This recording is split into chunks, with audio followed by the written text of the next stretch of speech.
Sociólogo argentino chamado Norberto Ceresoli, que lhe cria uma trilogia chamada Exército, Caudilho e Povo. O Exército, Forças Armadas, como sua força de sustentação, ele, o caudilho, e o povo sendo guiado por essa dupla. Eleito no ano de 98, assume em 99. Portanto, são 25 anos desse regime.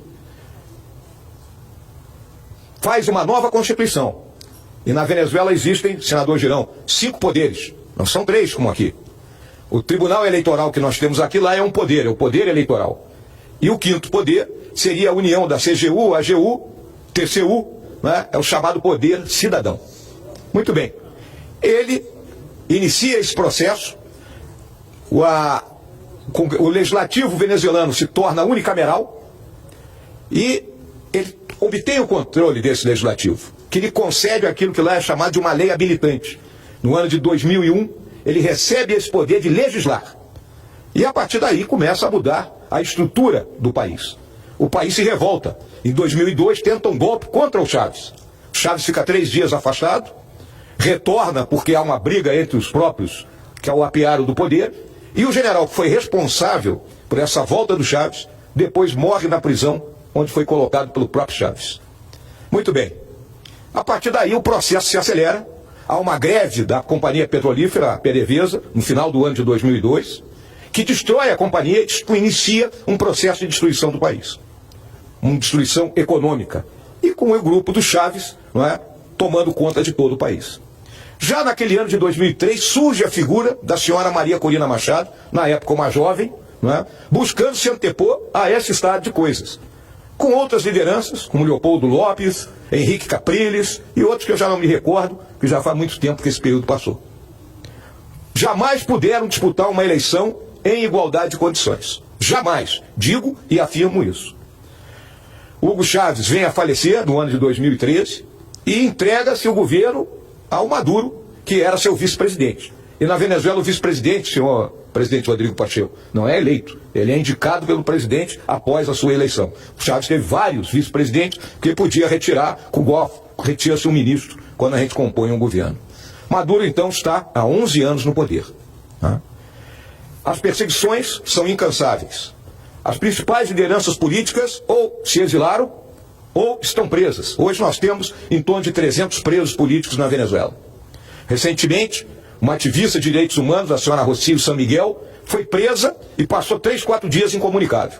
Por ter naturalidade espanhola, houve uma pressão da Embaixada da Espanha, obviamente do governo da Espanha, para que ela pudesse ter acesso, ou seus advogados e sua família pudessem ter acesso a ela.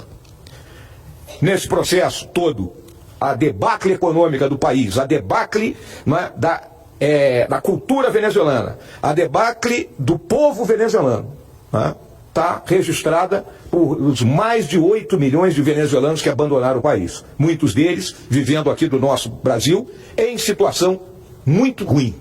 A gente anda pelas nossas cidades e vê venezuelanos numa situação de mendigância pela dificuldade que tem de serem alocados em empregos aqui no nosso país, e isso ocorre em outros países. Pois não, senador Marinho? Eu, sem querer interromper a aula que Vossa Excelência nos dá aqui sobre a história econômica e política da Venezuela recente, que muitos se negam a reconhecer, eu acho que a grande preocupação que nós temos, e Vossa Excelência inicia a sua fala nesse sentido, eminente senador Mourão, é de que, de uma forma repetida, o presidente do país hoje, o senhor Lula, ele relativiza esses problemas em função de uma clara convergência ideológica.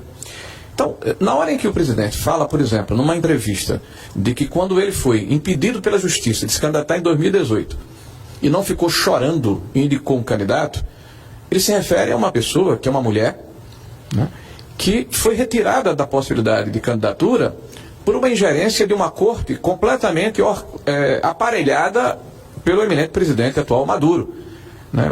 Toda a corte foi substituída em uma determinada época, todos os juízes foram retirados, e aquilo que se joga aqui como uma impossibilidade, porque nós somos uma democracia, ninguém aqui vai mexer com as instituições, aconteceu lá de fato.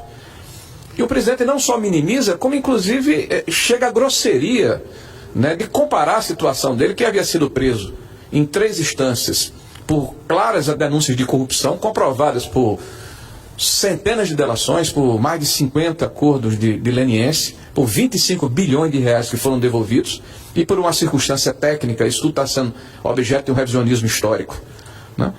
E diz que a moça está chorando. Chorando? Se não tem a quem apelar? Se todo o país está, de fato, aparelhado por uma ditadura perversa, cruel, que impede que, de fato, se estabeleça o livre-arbítrio e a competição? Então, isso, de fato, é lamentável, eminente senador. E me soma uma preocupação de Vossa Excelência que o Brasil esteja sendo colocado nessa situação pela miopia política, pela convergência ideológica e pela relativização de alguém que acredita que a democracia tem que ser tutelada. Porque ele fala mais que se a oposição da Venezuela for igual à do Brasil, não serve a democracia para ele. Ou seja, ele lá por cima, ele quer fazer uma eugenia, uma limpa na oposição. Só serve para ele a oposição que não dê trabalho para ele, que não critique, que não o acompanhe, que não fiscalize, que não aponte os erros que esse governo, infelizmente, teima em repetir. Um breve à parte, senhor senador Hamilton Mourão. Pois não, senador Girão. Me cumprimentando por seu belíssimo discurso. Eu já fez vários discursos dessa tribuna, mas esse eu considero um dos melhores que o senhor já fez desde que chegou aqui. E eu quero abrir aspas aqui para o que a Maria Corina, que nós pudemos conhecê-la virtualmente, presidente Pacheco, lá na Comissão de Relações Exteriores, que ela participou de uma audiência pública no Senado, e sobre essa declaração infeliz, mais uma, do presidente Lula, ela abre aspas e diz assim: eu chorando? Diz isso porque eu sou mulher? Você não me conhece. Eu estou lutando para fazer valer o direito de milhões de venezuelanos que votaram em mim nas primárias e que têm o direito de participar das eleições livres para derrotar Maduro. A única verdade é que Maduro tem medo de me enfrentar porque sabe que o povo venezuelano está hoje nas ruas comigo. E olha, não existe coincidência. Essa senhora perseguida, Para concluir. assim como tantos outros lá na Venezuela que fazem oposição, ela foi fundadora da Frente Nacional Venezuelana e foi inabilitada por quem?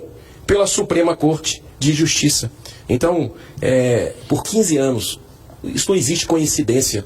Maduro recebeu um tapete vermelho estendido aqui por Lula nos primeiros meses de governo. E antes a gente não podia dizer, durante as eleições, o candidato Bolsonaro não podia dizer que era aliado a Maduro. E nós estamos vendo a verdade triunfar e a máscara cair. Parabéns, senador general Hamilton Mourão. Presidente, peço 2 minutos só para encerrar minhas palavras. Corroborando o que foi colocado pelos meus 2 colegas, né, nesse processo, a Suprema Corte, a primeira parte dela, o Chaves aumentou o número de magistrados, coisa que se dizia que o presidente Bolsonaro ia fazer aqui, e que jamais foi feito.